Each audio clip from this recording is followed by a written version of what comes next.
عملی نیکی میں اصل شے ہے ہمدردی، ہمدردی میں مال خرچ کرنا، اور اس کے لیے ستون ہے زکوٰۃ۔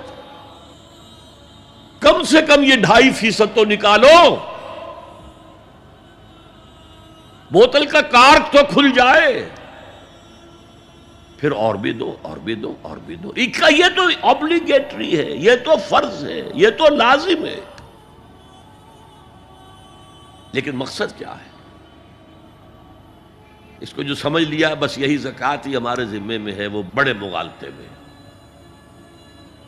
حضور نے فرمایا صلی اللہ علیہ وسلم، ان فی المال حقا سوى الزکوٰۃ، اے مسلمانوں یہ نہ سمجھنا کہ بس زکوٰۃ ادا کر دی تو تمہارے مال کا سارا حق ادا ہو گیا۔ ان فی المال حقا سوى الزکوٰۃ، تمہارے اموال میں حق ہے اللہ کا زکوٰۃ کے علاوہ بھی۔ اور پھر آپ نے یہ آیت پڑھی، وَآتَ الْمَالَ عَلَىٰ حُبِّهِ ذَوِي الْقُرْبَىٰ وَالْيَتَامَىٰ وَالْمَسَاكِينَ وَابْنَ السَّبِيلِ وَالسَّائِلِينَ وَفِي الرِّقَابِ وَأَقَامَ الصَّلَاةَ وَآتَى الزَّكَاةَ۔ یہاں آتا زکوٰۃ تو ہے ہی ہے، اس سے پہلے جو آ رہا ہے یہ سرپلس ہے، اس سے آگے کی بات ہے، یہ ایڈیشنل ہے۔ اسی لیے جب انفقوا انفقوا انفقوا انفقوا انفقوا کی جو تکرار ہوتی ہے قرآن مجید میں، تو ایک جگہ پھر سوال کیا صحابہ نے، کتنا خرچ کریں حضور؟ فرمایا قل العفو، کہہ دو جو بھی ضرورت سے زائد دے ڈالو، don't accumulate, don't retain any thing.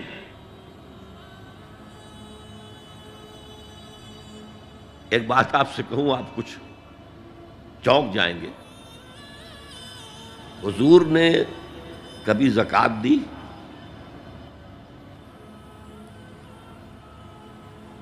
کبھی نصاب کے بقدر پیسہ آپ کے پاس جمع ہوا کہ آپ پر زکوٰۃ واجب ہوتی؟ کیسی عجیب بات ہے۔ ارکان دین میں سے ایک رکن سرے سے غائب، کبھی آپ نے مال رکھا ہی نہیں۔ حضور کا اسوہ ہم جانتے ہیں، مسواک کر لی ہے، پائچے جو ہے ٹخنے سے اوپر کر لیے ہیں، یہ اسوہ ہے؟ ہاں ہے، یہ بھی ہے، ٹھیک ہے، سنت ہے، اسوہ تو یہ ہے۔ اور صرف آپ کا نہیں، جنہیں ہم کہتے ہیں فقراء صحابہ، ابو ہریرہ، ابو ذر، سلمان فارسی، علی رضی اللہ تعالی عنہم اجمعین، یہ فقراء صحابہ میں سے تھے، کبھی کچھ نہیں رکھا اپنے پاس۔ میں نے بتایا تھا آپ کو شاید کہ حضرت علی کی جب شادی ہو رہی تھی حضرت فاطمہ سے، کوئی مکان تھا ہی نہیں، کہاں لے کے جائیں؟ ایک انصاری نے ایک حجرہ دیا ہے اپنے مکان کا، اس میں حضرت فاطمہ ودا ہو کر گئی۔ He didn't have any home۔ ابو ذر وہ تو دوسری انتہا کو چلے گئے تھے۔ قانون یہی ہے، حلال سے کماؤ، اگر ایک حد سے آگے بڑھ جائے تو زکوٰۃ دے دو، باقی تمہارے اختیار میں ہے، دینا چاہو دو، نہ دینا چاہو رکھو اپنے پاس۔ قانون اس سے زیادہ آپ کو پابند نہیں کرے گا۔ کبھی بھی آپ نے جبر نہیں کیا، ایمرجنسی میں بھی جبر نہیں کیا۔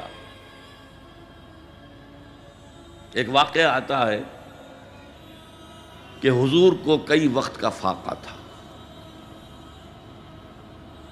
تھوڑی دیر کے بعد حضرت ابو بکر آئے، آپ نے چہرے سے پہچان لیا کہ فاقے سے۔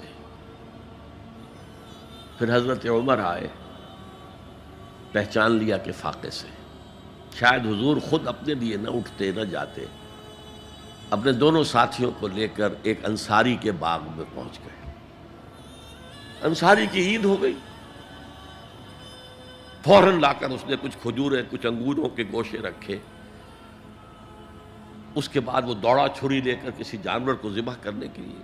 یہ ساری تفسیریں میں کیا بتا رہا ہوں؟ مال یہ نہیں تھا کہ مدینے میں سبھی فاقے سے تھے، موجود تھے جن کے پاس مال تھا، لیکن جبراً آپ نے کسی سے کچھ نہیں لیا۔ جب وہ چھری لے کر چلا، فرمایا دیکھنا کسی دودھ والے جانور کو نہ ذبح کرنا۔ بہرحال کچھ دیر کے بعد وہ گوشت پکا کر لایا، روٹیاں رکھیں۔ اس کے بعد حضور نے ایک روٹی پر چند بوٹیاں رکھ کر کہا یہ عائشہ کو دے آؤ، اسے بھی کئی وقت کا فاقہ ہے۔ اور پھر حضرت عمر کی طرف رخ کر کے کہا عمر یہ ہیں وہ نعمتیں جس کا حساب دینا پڑے گا اللہ کے ہاں۔ وَأَمَّا بِنِعْمَةِ رَبِّكَ فَحَدِّثْ، اور یہ جو فرمایا گیا الہاکم التکاثر میں نعمتوں کا حساب لیا جائے۔ وَلَتُسْأَلُنَّ يَوْمَئِذٍ عَنِ النَّعِيمِ، فرمایا یہ نعمتیں ہیں۔ تو یہ ہے اصل میں انفاق کا معاملہ، آپ کے اس پر چھوڑ دیا گیا ہے۔ جتنا بھی آپ میں جذبہ ہے، جتنا بھی آخرت کا یقین ہے، اتنا ہی آپ پسند کریں گے کہ آخرت کے بینک میں جمع کرائیں، یہاں کے بینکوں میں کیوں جمع کرائیں؟ یہاں کتنا دے دیں گے آپ کو؟ 10%، 20%؟ وہاں 700% ملتا ہے۔ 700% نہیں، 7000، 700 گنا۔ Why to keep it in these banks؟ حضرت مسیح کا جو پہاڑی کا واس بہت مشہور ہے، سرمن آف دا ماؤنٹ، بڑے پیارے الفاظ ہیں۔ میں آپ سے اپنا تاثر عرض کیے بغیر نہیں رہ سکتا۔ جہاں تک مواعظ کا تعلق ہے، جو حضرت مسیح کے مواعظ آئے ہیں ان سے اونچے واعظ کوئی ممکن نہیں۔ اسی میں یہ جملہ بھی ہے، دیکھو اپنا مال زمین پر جمع نہ کرو، جہاں چوری بھی ہوتی ہے ڈاکہ بھی پڑتا ہے، کیڑا بھی خراب کرتا ہے۔ آسمان پر جمع کرو جہاں نہ چوری کا اندیشہ، نہ ڈاکے کا خوف، نہ کیڑا خراب کر سکے۔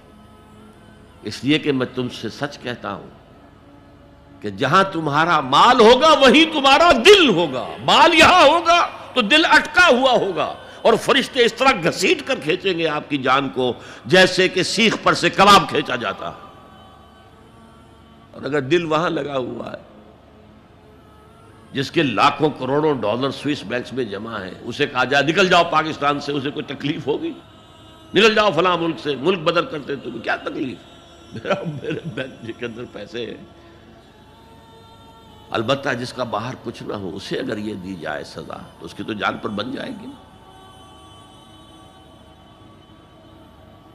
تو یہ ہے انفاق کا معاملہ۔ اس میں یہ دو جو ہے، ایک قانونی سطح ہے، قانونی سطح یہ کہ حلال ذریعہ حرام نہ ہو، سود نہ ہو، جوا نہ ہو، فحاشی کو ذریعہ نہ بنایا جائے، منشیات کو ذریعہ نہ بنایا جائے کمائی کا۔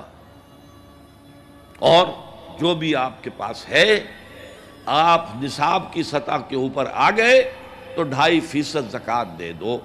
قانون اس سے آگے آپ سے مطالبہ نہیں کرے گا، اگرچہ فقہاء نے یہ فتویٰ دیا ہے کہ اگر کسی وقت جو فقراء ہیں ان کی ضرورتیں زکوٰۃ سے پوری نہ ہو سکیں تو اس وقت کا امام، اس وقت کا خلیفہ، وہ زبردستی بھی امراء کے مال میں سے مزید لے سکتا ہے زکوٰۃ کے علاوہ۔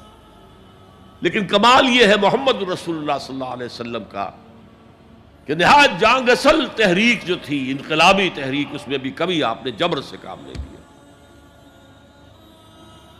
یہ آپ کے چوائس پر ہے۔ البتہ ایک معیار مقرر کر دیا، جیسے حضرت ابو بکر غزوہ تبوک کے موقع پر سب کچھ لے آئے تھے گھر میں جھاڑو پھینک کر۔